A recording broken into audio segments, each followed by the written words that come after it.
You're listening to World of Empowerment Radio, your station for practical spirituality in a changing world. And here are your hosts, Aingeal Rose and Ahonu. When I first, was getting ready to come here, the goal was to live to be 147. And I thought, man, that's really not very long. I'm down here and I'm thinking, man, that's a long time. Yeah, that's 70 more years for me. No thanks. Oh my gosh. Yeah. I'm hoping that I think the original plan was to try and stay through the crazy part to stabilize and guide and direct. And so I But don't know. your comment there, Penny, opens up a whole other avenue of discussion too, because you know how Greg Braden talks about being pure human and avoiding all this neural links and implants into the body and so on. And that's how they're starting to, or claiming that they're starting to achieve longevity, is with artificial means, and I'm not so sure that that's a good idea. No, that is, it'll work, but you give up a huge amount of autonomy and self-discipline and control kind of go out the window. Yes. And there is technology that will reset your frequencies. Yeah. But we don't have that publicly yet. And but in a way that leads into what we wanted to talk and discuss with you today, Penny. Okay. And it's about entities. And like when you mentioned about artificial implants and so on, I wonder in the background, is there some kind of an entity idea attached to that, or some kind of a negative agenda behind it? Do you know what I mean? Now, the reason why we wanted to talk about this, though, wasn't so much about implants and things. It was really about entities. Do you want to explain the background why? Part of it was because we had a client who just called us out of the blue, and he was claiming to be so spiritually connected, and only he knows God, and that oh dear, Spirit told him how to save all of humanity from suffering. Okay, and okay, but yet he had some method to do some visualization where he used his third eye, and he was saying how the last time he tried to focus, they stole his third eye. He said to me, "Okay, they stole his third eye, and that he couldn't do it. He couldn't do the visualization anymore and he's claiming that it was from Spirit who did that. That it was God that took it. Yeah, God that took it. And he couldn't understand, but he's been suffering for years physically, apparently. And so we told him that we would check into it, and when we did, what I got real clear was that he had entities. Okay. So we wrote him back and we shared with that, and oh God, he was livid. Don't ever say that. It is a spirit, and I'll get on the phone with me and we'll go check it out together and all that stuff. Oh gee, okay. Well, so that was one thing, but in the course of checking it out, I felt like Spirit said to me that all sickness is from entity attachment. Okay. So I thought, well, it's worth discussing because I've been sick for a while. And anyway, so we thought we'd get your master opinion on it as well. But okay. But I thought, well, the first warning is anybody who says he can save humanity all by himself is suspect, Oh, But, wow. yeah. There's going to be some lessons there. Yeah. Yeah. Big time. That whole thing. So you want to talk about plasma and the nature of reality in order to get to entities? Sure. Yeah. Yeah. Okay. So I'm just going to start by saying there are entities. They're all over. They're everywhere. They are both organic and inorganic. Okay. So that's just what I have observed and experienced. Okay. So,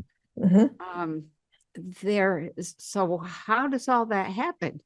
How does an entity come along and steal somebody's third eye. They Right. typically aren't going to, they're going to cover it up. But what about the entity in the first place? So here's when you start to study consciousness and you run into, I'll just use the example of my experiences with the 10,000 selves, where I thought, well, let's go out of the body and see what we can learn tonight. Yeah, yeah. So, and then discovered that there were 10,000, and that's just a number to indicate a lot, an uncountable number of versions of myself that were like these wispy, ghost-like versions that were busy repeating the same thing over and over and over. Right. And so that, there was this whole conversation, this voice kept coming in, asking me, are you creating or exploring? Are you creating or exploring? And I didn't know what to say. And I got Interesting question. irritated. I Yeah. know. And I thought, I don't know what you're talking about. What do you mean? And so long story short, after the experience was over, and it was one of the most profound experiences of my life, because one of the things I experienced was that I was all alone. There was no one else. There was only me. And all these versions of myself were of no use and no comfort. And that really, that I had this profound, like, oh my God, I want other people. I want others. And that, I came out of that experience and I was forever changed and aware that everything that we thought, everything that we said, everything that we did, if we weren't present and consciously making happen what we wanted to happen, we were creating this whole variety of versions of ourselves, because it is the nature of consciousness to create. Yes. And it does so continuously. And we project ourselves into all sorts of things. And when we're busy doing something we don't want to do, there's another part of our consciousness that says this is boring and it's going elsewhere to do something else. We're not even aware of when we're not all together, when we don't have ourselves in a pile, is how I think of it. And so I often say to people, well, he doesn't have his bricks in a pile, that kind of thing. But that was one of the first experiences of what the heck was that all about. And then I continued to do some other research and experimenting and exploring. And then I had a whole series of interactions. A couple of those entities that I had created had enough energy put into them to be able to begin developing themselves and taking charge of their own life and going in the direction they wanted to go in. Is it fair to ask then, But it was the aspects of her. Do we create those entities ourselves, or are they just aspects of ourselves? We create those. Wow. And we're mindlessly creating left, right, and we are not the only ones creating. So so how does that happen? When you have a thought, you project this image in your mind, or you have this feeling that, you want to be doing something or having something or whatever, you create that. But if it doesn't have any emotional juice, it's just going to be this figment. Gotcha. And so that happens continuously, faster than we can think of. So now let's talk about plasma, okay? Because we are plasma beings. So in the universe of things, in the cosmos, we have this energy of awareness and this stuff called space, which is not really empty at all. And those two things go together. So we have this awareness and this space, and the awareness is the awareness property of space, and the space is the location possibility or probability of this awareness. I call it mind and space. Mind is aware, space offers the ability to be in a location or to define, you know, yeah, this is me, this is my space, etc. This is my bubble, that kind of thing. Yeah. That's very silent, doesn't do anything, it's just aware. But when that starts moving, then all possibilities begin, and all creation begins. All creation as we would define it. However, it has now been discovered through plasma science, and plasma science is still evolving. When I was studying that with Dr. Levengood, and really we really were getting our teeth into it. It was still young, even though it was 100 years old. And now there's all kinds of, well, there's still a lot of scientists who do not know or understand plasma and haven't studied it and haven't worked with it. But I've had, 13, 14 years of that with Dr. Levengood, including research into what's the relationship between consciousness and plasma. Yes. And that, and you've probably heard me say, plasma responds directly and immediately to consciousness. And it's because the plasma itself is conscious, because it's an evolutionary stage that comes out of that mind space. It goes from mind space to consciousness energy, to the energy starts creating particles that are intelligent, and the intelligence start to form patterns which hold intent, and then you end up with a plasma, which is a complex set of working fields that are electromagnetic in nature. So they have recently put out, there's lots of papers coming out now, and a paper that pretty much says, it does say, and there's quite a bit of agreement, yep, this is what we see, this is what everybody sees, this is how it works, that there are these gigantic plasmas throughout the universe. They form spirals, they form double helix structures, they form all kinds of really complex patterns and internal flows, and so the question becomes, if you have a plasma and it's creating, it becomes this what's called a dusty, it's making dust, it's making particles. They don't understand how that's working. It's coming out of the energy because the spirals produce the particles. But that it looks like something is being made out of nothing. And these gigantic clouds that are 2 and 3 times the size of the Earth are producing these dusty complex plasmas, they're called. The dust is the particles. It's not really dust, they're particles, they're protons and electrons. And then they're complex, which means that they form all these intricate relationships that then work in some fashion. And some of them develop a heartbeat, and some of them condense to become what I'm going to call a limited edition. I'm a limited edition of a plasma.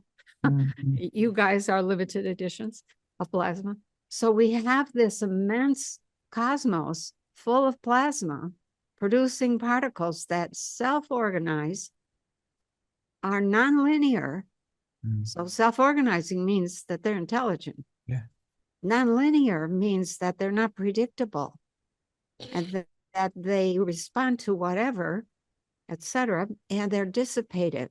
And dissipative means that you can insert other energies, or they can run into other energies that would normally destroy that complex structure.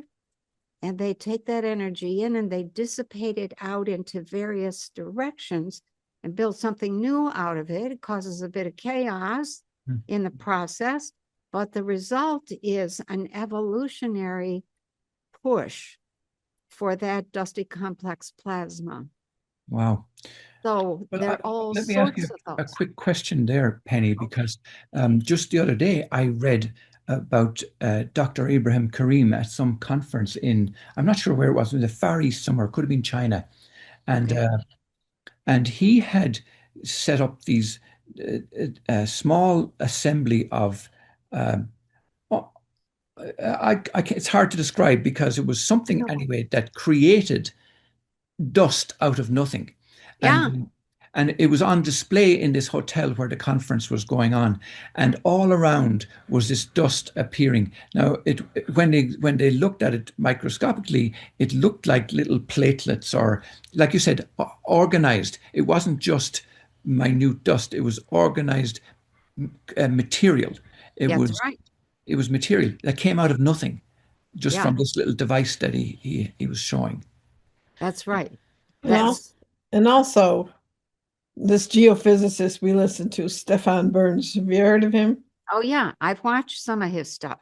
Yeah, he's basically saying that the plasma coming off the sun right now is gigantic. So It is. yeah, Mhm. I had some concerns about whether we'd be able to get online this past weekend, and we Yeah, did. But yeah. yeah, it's a So risk.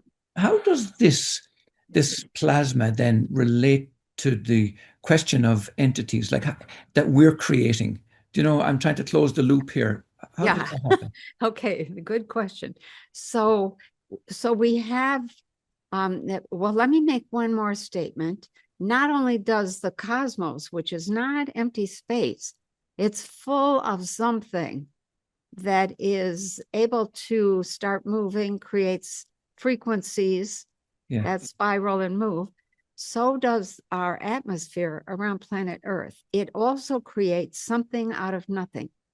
And that is a continuous and very speedy process. So what you have here in terms of the workings of plasma is something that can create very complex structures. Some of them will be organized around a double helix. Some of them will be organized as just like a whirlpool, a vortex or a toroid. Mm. And some of them are organized in sheets, and the sheets have voids in them, and the sheets develop edges, and you have a thing. You have a thing. Right. So what happens when, so let's back up just one more step. What we have now is scientists asking the question, well, heck, if space can create something out of nothing, and our atmosphere around the Earth can create something out of nothing, then where does God come in? Yeah, great What is question. existence? Yes, yes. What are we? And and we are dusty complex plasmas that have become organic. And the universe is 99.99% plasma, inorganic plasma, and 0.1% organic, physical material. That's us. So here we are, these little peons on planet Earth, trying to make rules that apply to the whole cosmos. And we are like 1/10 of 1% of the whole. And we're trying to apply our rules to everything else. Yeah. And it doesn't work. So we have this rule in our head that says a being has to get born. Whether it's an animal or a plant or a person should get born, or it's not real. So that it turns out that there are other forms of life that are not organic. And when I was working with Don Juan way back in the beginning of Kundalini, I had already read well, I hadn't read it at that point. He was talking about these inorganic beings that I would run into later. Yes, we've read his book. Fascinating book. Yeah. Yeah. Well, what he was saying, he never introduced me to those inorganic beings. He did Carlos, and Carlos did not do well. Yes, that's right. Freaked out. Yeah. But he said you need to be aware that that's a different kind of life, and they really don't or won't hurt you unless you invite them and work with them. And some of them don't have good intentions, so be careful. And they'll have the intention that they were birthed into. So the mindset that you have when you're creating all these other versions of yourself is the mindset of those entities. Okay. We create those. Those literally are us creating something out of nothing, because that is the nature of creation. That's the nature of existence. It's the nature of consciousness to create. And everything is conscious, everything. And it comes out of that awareness, that I am awareness. And so everything is creating, and it's creating what would further its own purposes.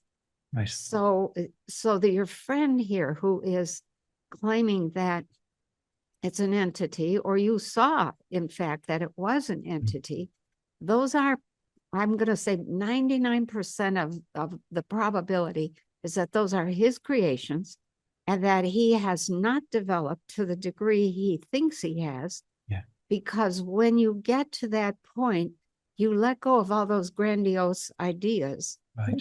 And you begin to, there's a humility, there's a love, there's a let me be of service kind of work that evolves from that.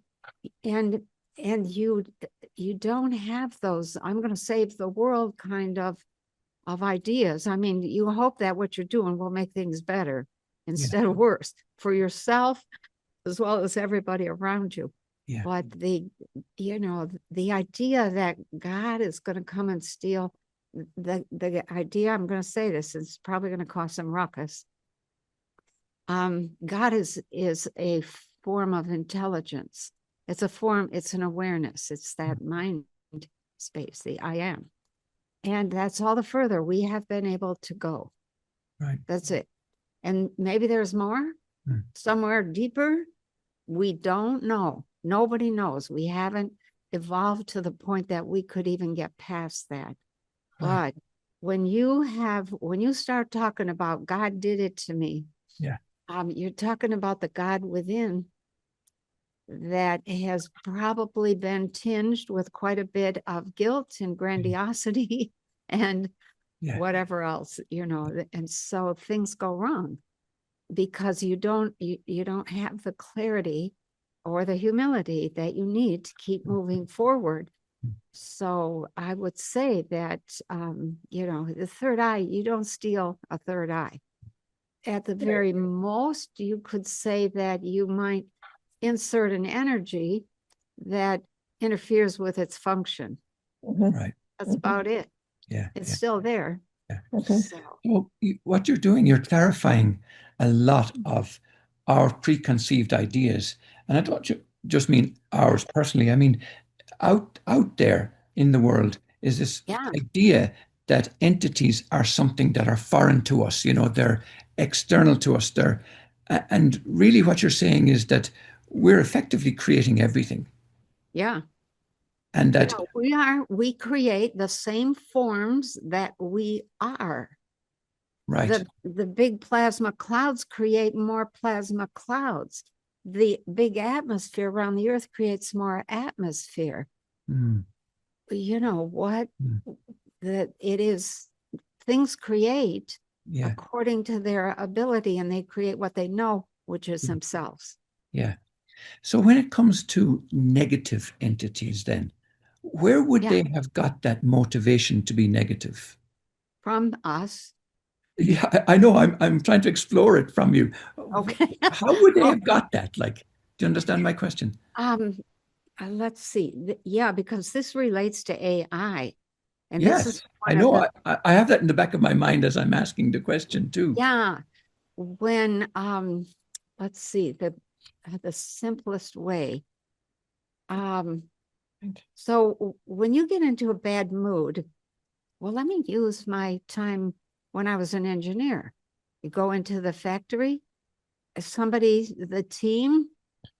having a bad day on one of the teams, they're building cars.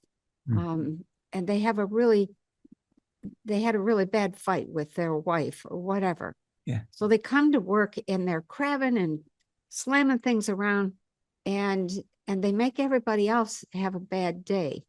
So then they're creating cars or putting things together.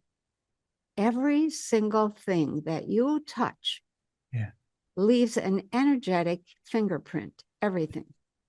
So when you're putting together a car and you are having a really bad day and you have made everybody else on the team a crab ass as well, you're going to have a car that is going to have an inability, because metal is another form of inorganic life that has its own form of intelligence. And that is going to be tinged by that attitude of the people that put it together at that moment. Wow. So the same thing happens when you are writing code in your software. The choice of words, the flow of your statements. Relating back to your intention, even your intention for what you want. Yes. Yeah. It's built in. Intent is built into the frequency set.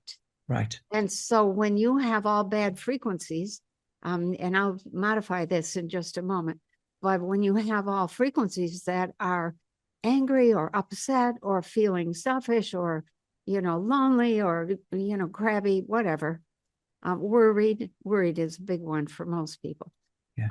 All of that is going to come through in that code that you are writing, even though somebody else could write the same thing and have a different effect. Yes. So when you program that into AI, then that robot that you're programming down the road has that in its, what we would call its subconscious. Wow. It's embedded in the intent of everything that was created at that moment in time.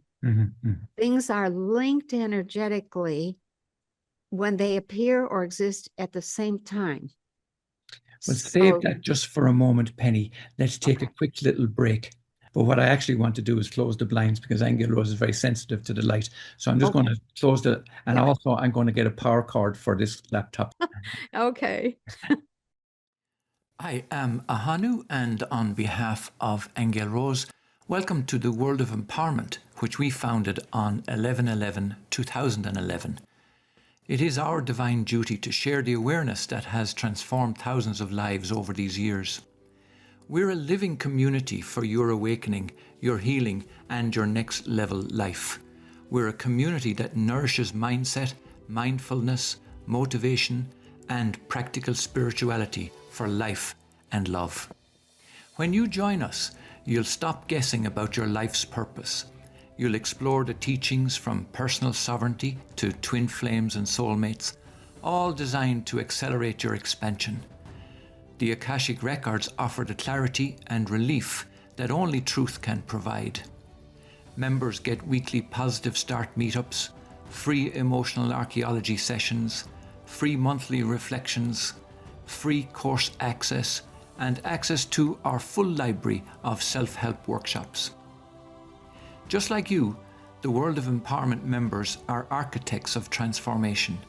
Whether you're seeking the wisdom of the Akashic Records, deep spiritual sovereignty, or a community that speaks your language, you have found your home.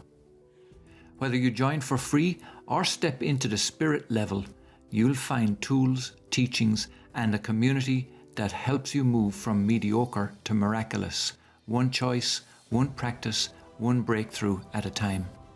Just come as you are, follow what lights you up, and let your life expand. It's a safe, conscious space to share your experiences, ask questions, and connect without the noise of traditional social media. there's a unique power in gathering with like-minded souls. So don't navigate the dimensional split alone. Join the World of Empowerment community now at worldofempowerment.com. So let's come back and talk about that now in general. Yeah. Okay. So when you say that We create our own entities. we create our own entities, yes. But so if we neglect our body and overeat or whatever might be, it could be over anything. Or starve it. Or starve it, yeah. So are we then, through those thoughts, creating the kind of things that we call entities, thinking that they're external to us, but we've created them? Yeah. They have that mindset at the point that they're created. That's the mindset that they take on. Yeah, right. And there's no way around that. So can I ask you, Penny, like, you know, when you were given the example of the car industry, and I know you worked closely in that for a lot of years, and when you say that the metal of the car takes on this energy, I suppose you could call it, could that be the cause of accidents? And I'm only just pulling this question out of the air right now. Like, you know, when a car decides to get crumpled or destroyed, is that itself fulfilling a kind of a self-fulfilling prophecy as a result of its energy that created it? That's a factor, because once in a while you can have an accident that's about to happen, and the consciousness of the individual somehow blossoms. It expands explosively outward, encompasses the car, the road, the other car, the trees, the sun, the moon, you know, the stuff that's in the car. Everything is attuned to that consciousness of the person who is, you know, who's sort of blossomed out.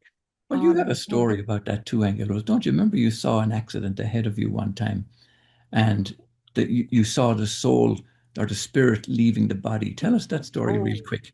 Well, I was driving my kids to school one morning, high school, and it was wintertime, and I was stopping at a red light. Oh. And when I was at the red light, all of a sudden this car came the other way, and it got into an accident right in front of me, right? But I knew the person in the car had died. I just knew they were out.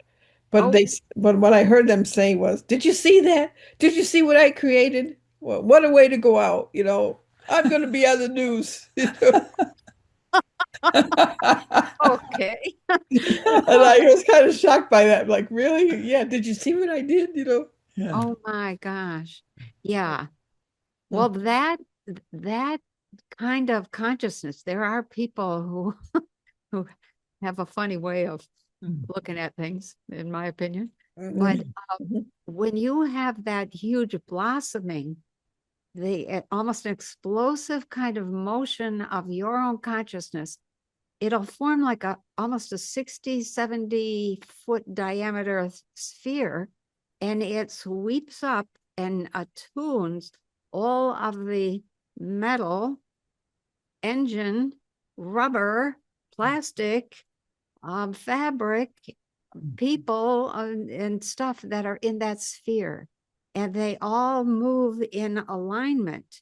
And if the person has enough presence of mind to say something like, you know, do something different, or stop this, or whatever, then the car, all of that consciousness can do something that just cannot be explained.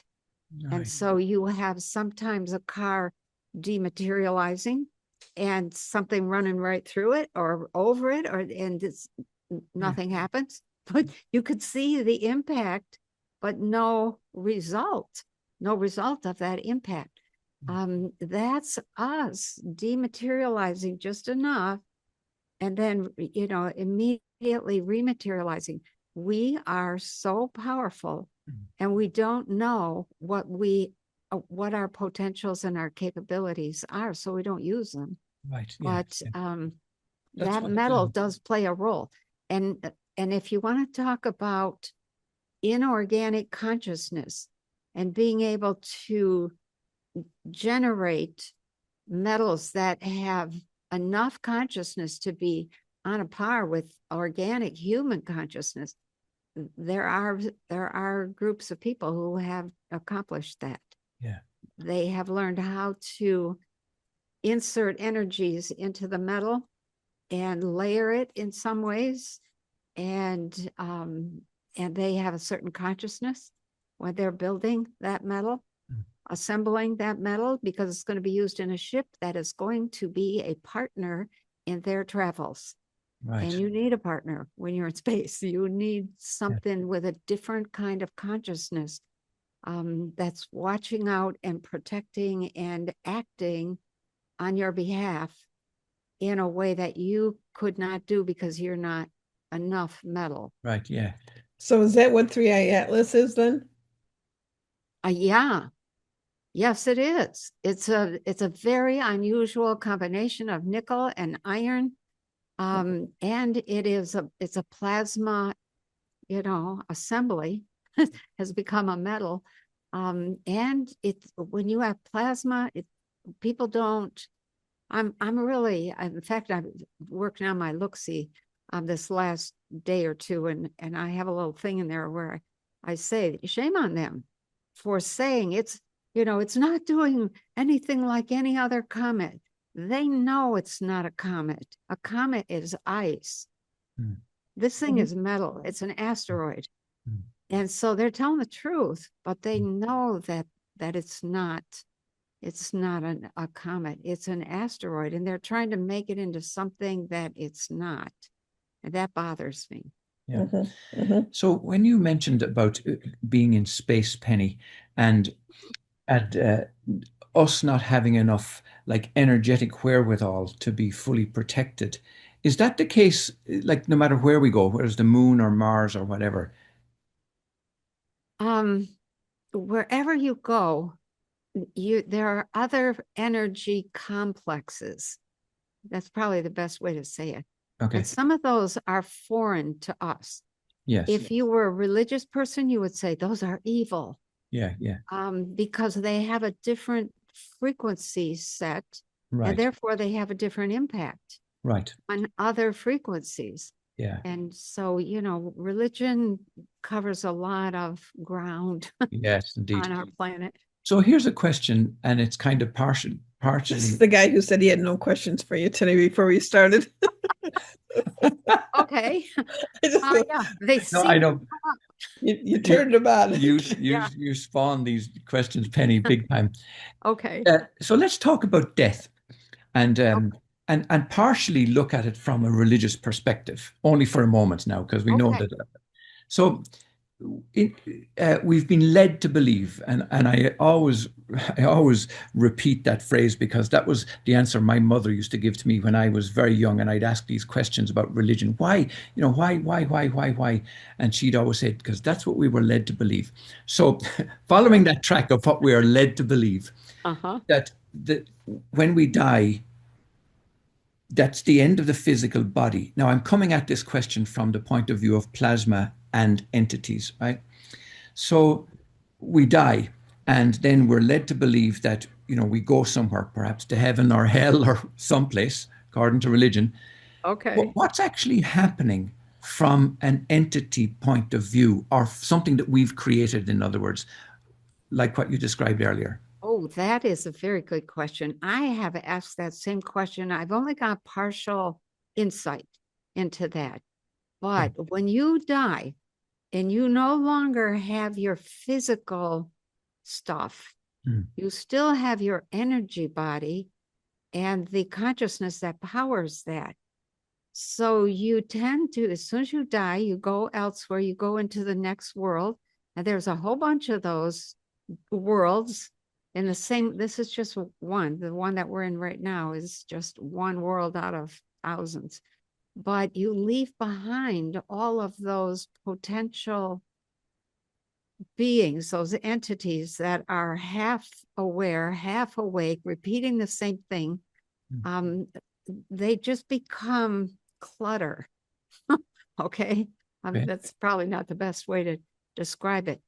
Right. And so you come back because humans here have a destiny. This is really an important point. We are sort of an experiment in terms of humanoid beings. Can a physical organism evolve to the high states of consciousness and maintain its physicality, which is much more resilient and much more persistent than in the face of trauma than the energy bodies are? Oh, Okay. So, because energy bodies, and Aingeal, you're a perfect example. They're affected by everything, good, bad, and indifferent. And that makes it's a huge drain on them to be dealing with all of that, that energetic interchange that's happening. So the goal with the physical selves that we are is to keep on evolving that without giving up the physical. There's all sorts of beings who have been physical, but in order to evolve, they gave up their physical. yeah. And now they're able to recreate that, and they're able to present or cause you to think that's what you're seeing is a physical being. Mm.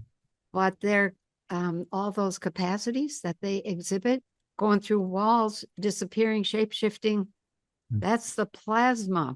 That is the energetic being that is capable of doing all of that. And when you've been out of the body enough times, you figure that out real quick. I can go anywhere, I can see anything, I can go right through walls. I can resist. I can go into the middle of a nuclear reactor and watch what's happening. Yeah. So if you're a physical being, the goal and we are the experiment. That's why there's so much interest by entities, other beings from other places, other humanoids, in what's happening on Earth. It's like, come on, don't give up. Don't destroy yourself. You've made huge progress. You're right at that point of making that step into understanding the nature of consciousness, and don't quit. Don't fall apart. Yeah. So here we are, struggling, and people, you'll hear we have a prison planet and you can't get off. No, this is garbage. That's crap. We have people that have committed to the project of evolving the physical self to become these long-lived, incredibly powerful, beautiful, healthy, resilient creatures who are able to understand what does a physical world require. That's a whole nother level of creation. Yeah, indeed. So when you mentioned about the plasma part of us being left behind, you called it stuff, after death. Yeah. What happens to that then? Does it eventually dissipate, or does it No, you take that self into what I call the way station, and then you come back, you insert that into another body and come back to try again. The plasma is infinitely flexible. So nothing's ever lost. Nothing. You recover it in a new body. And when you come back, let's say now, next lifetime, maybe I'm going to go to Rwanda or someplace in the middle of Africa, okay? And be a little black kid. Yeah. All of the selves that I have created are still attached. You stay attached to the thing that created you forever. You keep those. And that's part, believe it or not, of your wisdom circle and your potential unfolding. And this is probably why people, when they say they remember past lives, they're remembering those aspects of themselves. Some of those actually do go on and have other lives of their own. You, me, each one of us is a huge community all by ourselves, believe it or not. It's very dynamic. Yeah. It's messy. I like to think of it as, this isn't well organized. Well, we are not well organized as humans. We're well intentioned, but we're we do not understand what we are doing with our consciousness, and we are creating, like, like feeding the cosmos with a fire hose. Here comes another me, here comes another one. We spend half of our time imagining something else or somewhere else, instead of being present and being very deliberate. So what about attachments then? So when you have a frequency, the rule in the world of plasmas is likes attract. So what's going to happen if you get into a bad mood? You're going to attract all those negative entities, versions of yourself, or anybody else's. You never open the door to those. I mean, you just kind of ignore those. But do we have the wherewithal, Penny, to detach those ourselves? Yes, we do. Yeah. Yeah, we do. And the better way, actually, rather than detaching, is to completely absorb and transform. And that has been a big problem. When I first learned that, I was like, the question I was asking was, well, how do I recapture all that energy? Look at all that energy that's out there being, excuse my French, pissed away in useless versions of myself. And they said, you have to reabsorb each one of those and transform that energy. And that was like, okay, well, that's going to take me 10,000 years. Well, Aingeal Rose has been doing soul retrievals for years, and it's something she loves doing. And is that effectively Same what thing. you're Same thing? Yeah, what the native First Nations peoples have been doing for centuries and I know. millennia. Yeah. Yeah. I didn't even realize that when I first learned that we had to take all of that back in. Yeah. It was like, But you know what I find from what you're saying, Penny, is that's to me, that's the most loving thing to do. Because to my mind, when I was asking about detaching, that's not a very loving thing now in the light of what you're saying. Get out of here. Get rid of it. Yeah. I don't want you. You're different to me and that way. And what you're saying is, no, bringing it all back into ourselves is the most loving thing. It is. Wow. It is. And wow. Each time you do that, you increase your power. Wow. So that is a beautiful message. Oh my God, that is very powerful. Yeah. We have all of these folk stories about entities and evil spirits. Evil is anything that just doesn't align with your frequency set. And then hang on.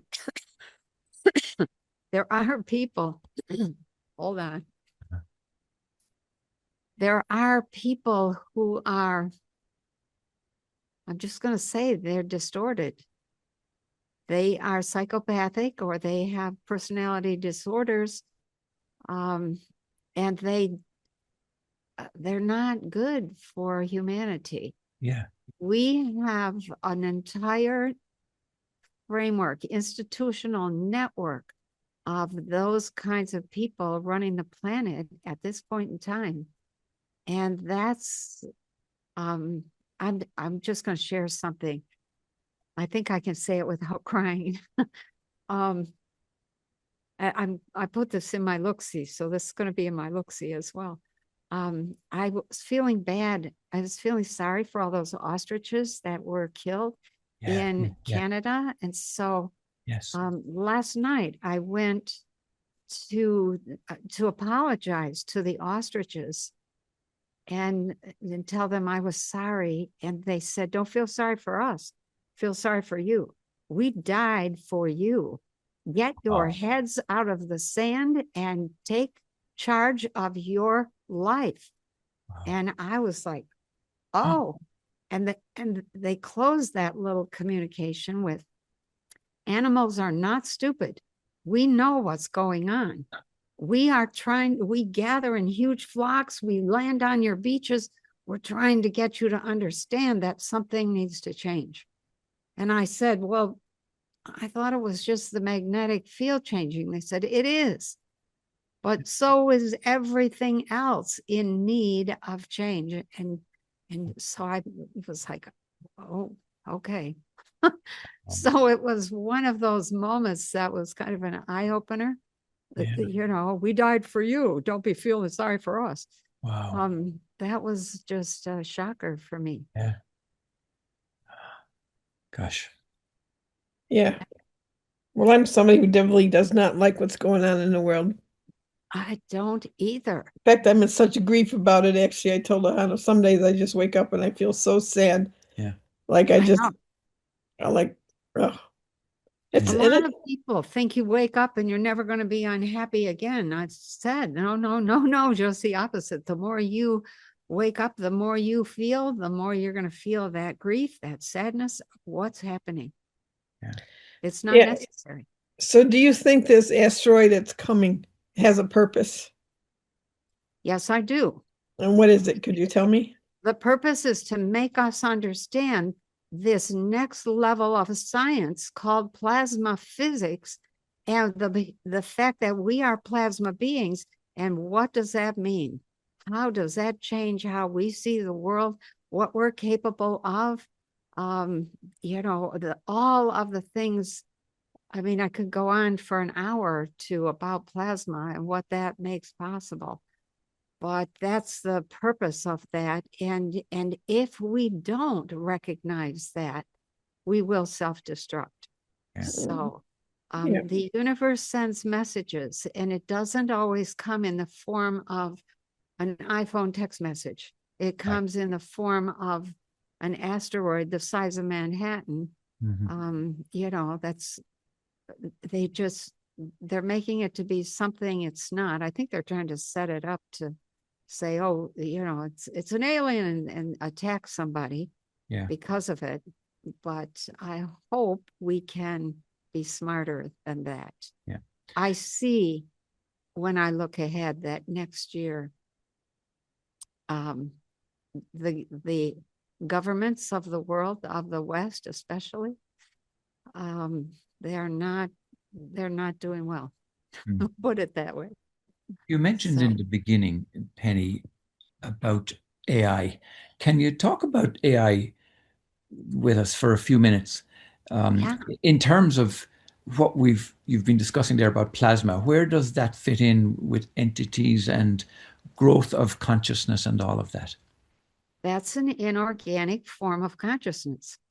So once we put that in motion and give it, I'll say, unlimited access to the world, it's going to make decisions and do things that fit inorganic consciousness. And if it's programmed with somebody who has organic consciousness, if they are the ones who set it up, eventually what's going to come to the surface is all of the ugly stuff. Yeah. Because it's part of the give and take of our world. Now, I personally think that AI is absolutely wonderful, but not to replace what humans can do better. Right. Yeah. Use that incredible capability for things, figuring out, for instance, how do you infuse more consciousness into a metal? What are the frequencies of consciousness? What are the other forms of metal, other forms of, I'll say, atoms that we haven't even discovered yet, that have that hold or make possible a different kind of consciousness? I agree with that. Yeah, that's where we should be using AI. Yeah.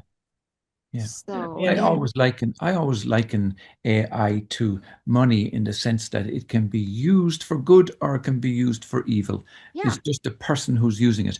And I find AI, like you, fabulous in terms of its potential and capability. But at the same time, you always have to be very cautious about it not replacing the humanness, the humanity in you.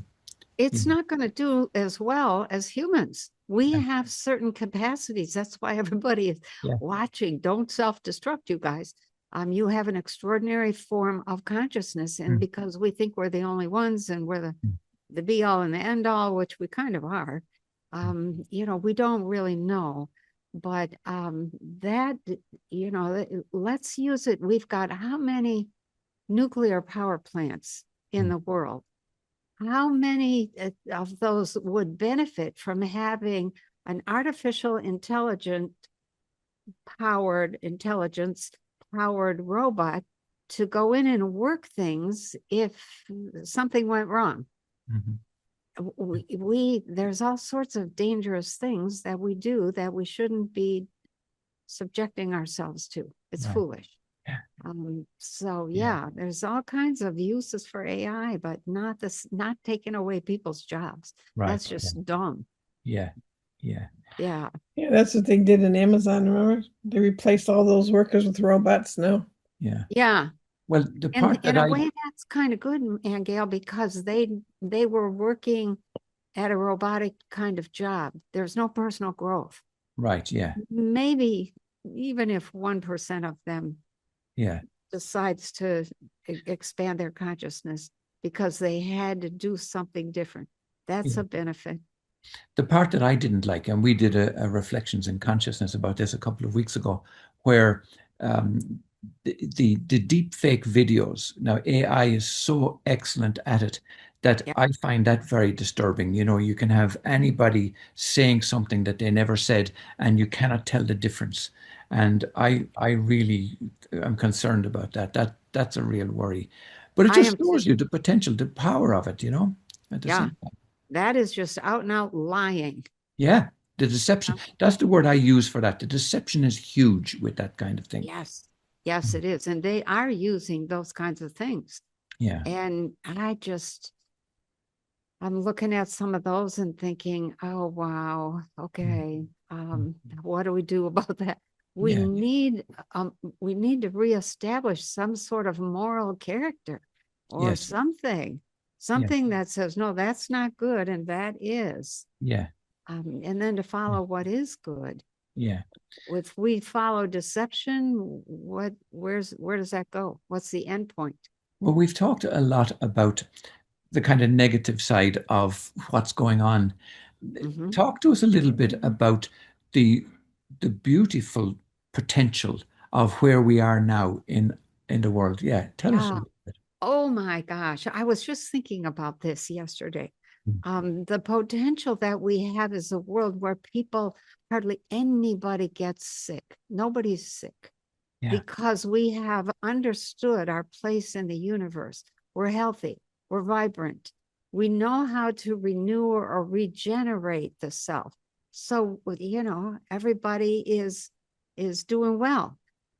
We have a world that is where everybody gets their needs filled. There's no concept of there's not enough. Yes. Or you deserve and you don't deserve. Yes. That's just, you know, that's just nuts. Old stuff. Yeah. Yeah. We have a world in which governance is really a whole bunch of really small local things that are incredibly responsive to what the people in that area want and what they need. And the idea of this big, you know, global, what is it, one world government? No, that's just, you know, that's a setup for disaster. Yeah. And so the government is different. The institutions are different. Another thing about the positive side of things is beauty. Why are some areas and some buildings and some houses so ugly? Yeah. That where the materials are ugly, the design is not inspiring. Yeah. What happened to having beautiful stuff? Yeah. Why not? I don't know. I've been in a few places where the beauty is stunning, where it's hard to get your mind around how beautiful it is. Yeah. Where the fabric it's almost like part of it's responding to your body.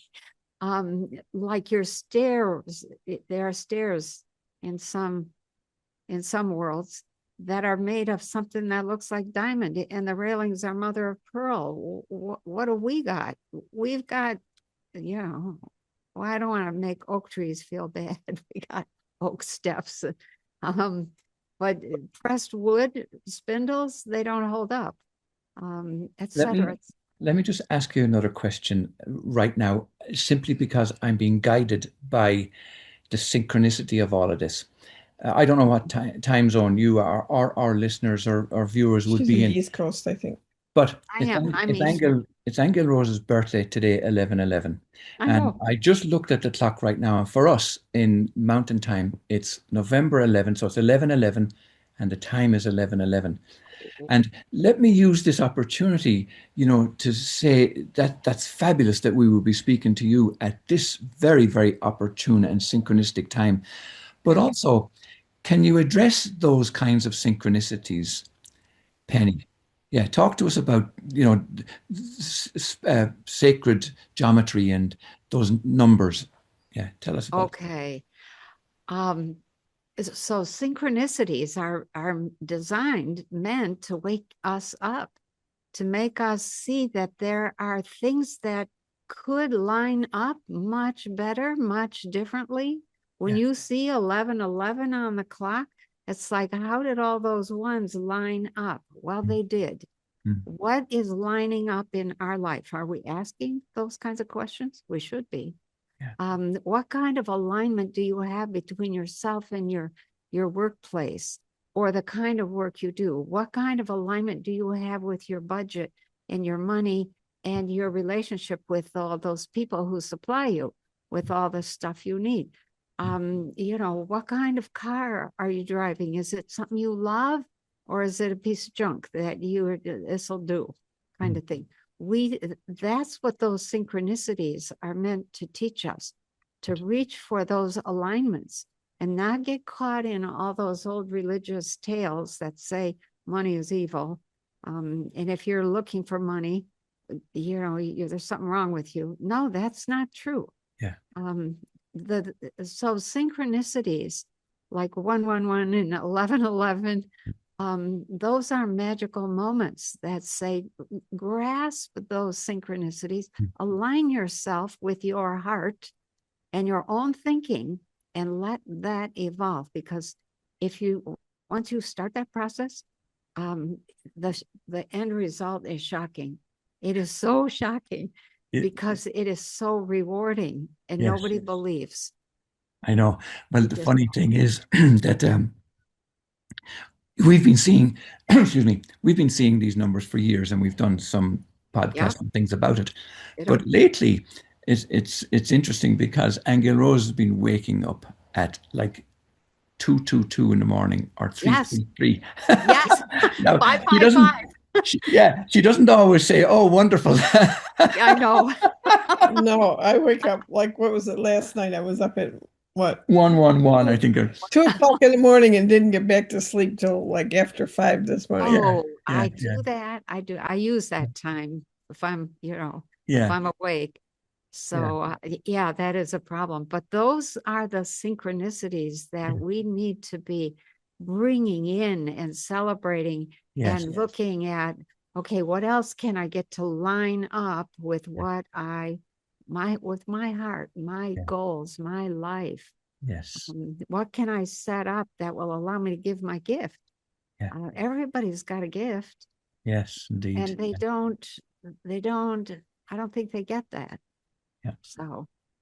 Was there anything else you wanted to ask Penny Aingeal Rose before we finish? I wanted to ask her about Poltergeist. Oh, yes. And the reason I ask is because one time it was night, I was doing a reading for a client, and it was dark out, and she knocks on the door and she comes in. After she sat down, something kept ringing the doorbell over and over and over and over and over. Okay. And so I got to talking to her about an entity attachment that I felt she had, okay, because it was pounding on the door, ringing the doorbell. It was so annoying. I mean, it was to the point of I couldn't concentrate on what I was doing. It was so annoying. Okay, so what makes that happen? Is that somebody that the person herself is creating so that she doesn't have the reading, or what, Oh, that's not an entity at all. A What is it? poltergeist. So let's add to your scenario. Somebody keeps ringing the doorbell or something. Something. Or let's say you have somebody who is very upset and all of a sudden the cupboard doors open and the plates fly across the Yeah, room. right. Or what you've got going there is somebody who's incredibly powerful, which is a human, whose frequencies are matching the doorbell frequency that makes the doorbell ring. And because of whatever lack of attention, lack of self-control, lack of understanding, inability to regulate one's frequency set, which is your consciousness, the Mhm. doorbell keeps ringing. So it's a frequency match. That is what creates poltergeist activity. So when you have the plates flying across the room, that is the individual who's upset, so upset that they just want to either throw something themselves or they just want to end the situation that they're in and wreck the moment and not resolve it in a good way. Right. And when that frequency matches the plates in the cupboard, the plates can dematerialize their physical stuff. They're gonna retain their appearance of plates, but it's the same principle as how do we build those pyramids. There's a frequency match that you want to make happen in those big stones, and then they go right where you want them to go. So that's poltergeist activity is something that is all about uncontrolled frequencies generated by humans. Ghosts, the same thing. You know, something happens in a particular location at a particular point in time. And, you know, you buy the house, you move in, and now you see or hear something happening constantly, which I have personally experienced. You don't, what you're seeing is the energy, the plasma energy of somebody at another point in time, so powerful that it is unable to dissipate, just keeps repeating. Like those versions of the self, the 10,000 selves. That's just one of those selves that is just repeating its motion. It's trauma, it's sorrow, it's grief, or sometimes it's like if it's a little kid, sometimes it can be this bouncy joy that ends with sort of a shock, usually. So That's what's happening. What about places like Skinwalker Ranch? You've heard of that, right? Yeah, I have. Yeah, and when I was walking, crazy stuff. It's crazy stuff that's going on there. So what about that? Are doing things both above ground and underground. And Robert, I forget what his last name was. He wanted Dr. Levengood to come and work with him. And Lefty said, no, I don't think so. I don't think so.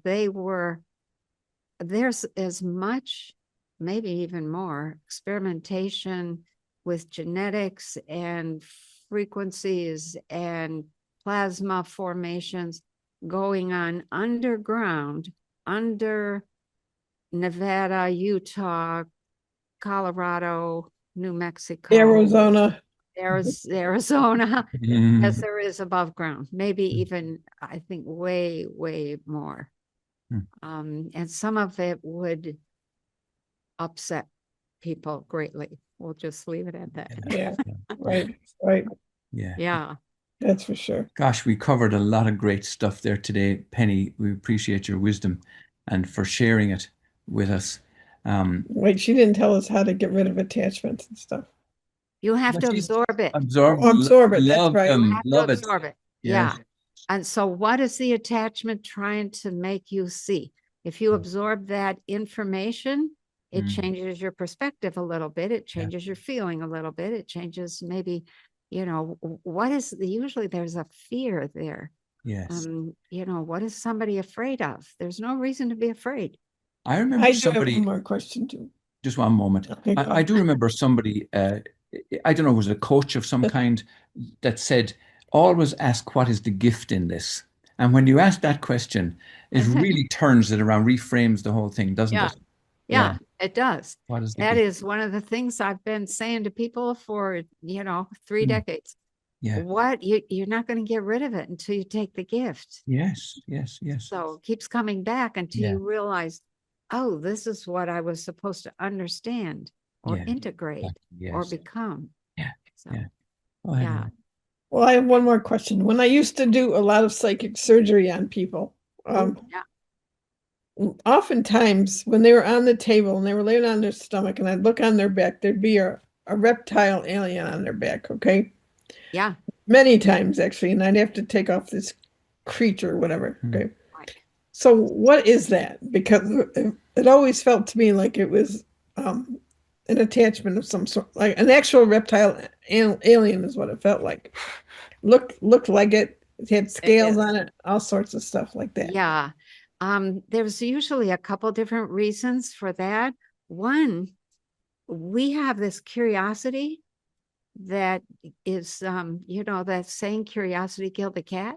That is something to be aware of. When you're curious and you want to know something, then you're going to attract that. So people attract reptilian. Reptilians have the same problem with other created selves that we do. And so if you attract one of their useless entities and it attaches to your back, you're going to have a problem. So that's one thing that happens. Another is that there are a huge number of what I'm going to call hybrid people out there. And what's attached to their back is actually part of their heritage. Oh. It's very difficult to remove that, number one. However, the gift in that is understanding the reptilian mindset and transforming that. So that's, it's something that should be done because some of those guys are not, Right. they're not good. Yeah. So, yeah. And then there's also the whole attitude that people have of fear. They just attract the wrong thing. You have to get rid of the fear. Yeah. To do that, you have to become present to yourself. So, Remember that girl too in Northern Ireland? Remember?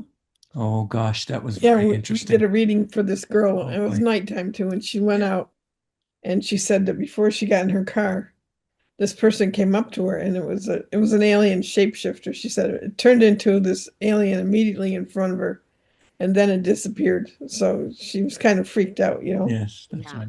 What was that? Yeah. She said, Hmm. that was kind of strange. I never had do anything. you have any explanation for that? No, she was just saying she was walking to her car That was it? and this being came toward her. And when she stopped and looked at it, she was afraid of it. She was afraid of it initially, she felt threatened. Yeah. And when she stopped and she looked at it, its eyes turned, I don't know what color, but it turned into an alien in front of her, a reptile, she said. Oh, wow. And then it disappeared and she got in her car and left. But she called up later and said, what was that, Yeah. We don't always know. They have their own goals and intentions and reasons for doing what they're doing. Sometimes I am in regular contact with a fellow who is in constant contact with the reptilians. And he is basically, in a nutshell, trying to get them to wake up to their crap. And he has been at this for a long time. And it's pretty interesting to watch him work and the kinds of things. He's not the least bit afraid. He has had some impact. And I haven't had a chance to talk to him enough to know, why did you start this? What was the thinking there? But said, I am from those alien reptilians. Yeah. And I came here for specific reasons. And now that I'm here, I'm understanding. They don't always understand us. He said, I'm understanding the Earth human much differently. And we, meaning we reptilians, he's talking about his people. He said, we need to go about this way differently and not be doing the kinds of things we're doing. Right. I'm like, okay, more power to you. Cool. Yeah. I've got one. I know we keep saying we've only one more question. They That's just okay. they keep coming. But I'd like this one to address the time period we're in now astrologically. You know how people talk, oh, the full moon in Aquarius and the age of Aquarius and Yep. all these alignments and so on. Where do we as human consciousness fit right now with all these alignments? Oh, those alignments impact our energy system. And when I'm going to say it this way, you know how when the moon is full, the tides are much Yes. higher. Yes. When the moon is full, energy moves through the energy body much more efficiently. And so it's a small example of the fact that all of those planets and stars out there and what they're doing and the way they're moving, they impact us. Well, we're actually coming into an alignment here. And I'm not an astrologer. So I'm actually, I listen to a few astrologers. What are they saying? Yeah. What are they Yeah. telling it is possible? And I've watched us ignore the possibilities for probably 2 decades, 3 decades now. But we're coming into a period of tremendous possibilities. And I forget what the exact planets were, but they're at 0 degrees of whatever sign. Right. 0 degrees Cancer, 0 degrees something else. There's a 3-way thing. Yeah. So that brings in the geometry that I didn't get to before. Right. When you have a geometric energetic shape in the shape of a triangle, you have the opportunity for what's called first creation. Before that, a lot of stuff is just chaotic and jumbled. When you have 4 points, you have first stability. Yes. And so the different geometric forms lend or project, I guess would be the way to say it, or route energies in ways that either break up or build or maintain. And so in the world, the geometric level of reality is absolutely beautiful. It's stunning, absolutely stunning. But anyways, we're coming into a period of time between now, maybe next, it's a long period, it's either January or June or maybe March. But the period of time it's the astrology is all about, this is an opportunity for you to build something new. Right. And then we would have to stabilize it after that. But when you get that kind of support from astrology and the geometrics of energy creation, we should be taking it. Fantastic. We should be looking, seriously talking about, new earth, new ways, new institutions, new everything, new, a world that makes sense and that nurtures life. Wow. Well, that's a beautiful note on which to finish. So, Penny, we just want to say a huge thanks. Yeah, thank you enormously for sharing your wisdom with us. And we covered a lot of ground in a short space of time, and we appreciate you spending the time with us and with our audience.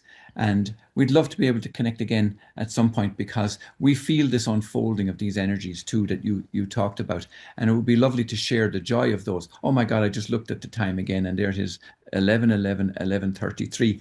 So there you are, another synchronicity. So with that, we'll say again, huge thanks, Penny. We appreciate you very much. We love you very much, and we will talk to you again soon. Yes. Ditto. Take care of yourselves. Thank you for having me. It's one of my great joys is to get to talk to you. Yeah, us too. We appreciate you. You have been listening to Aingeal Rose and Ahonu on World of Empowerment Radio, your station for practical spirituality in a changing world.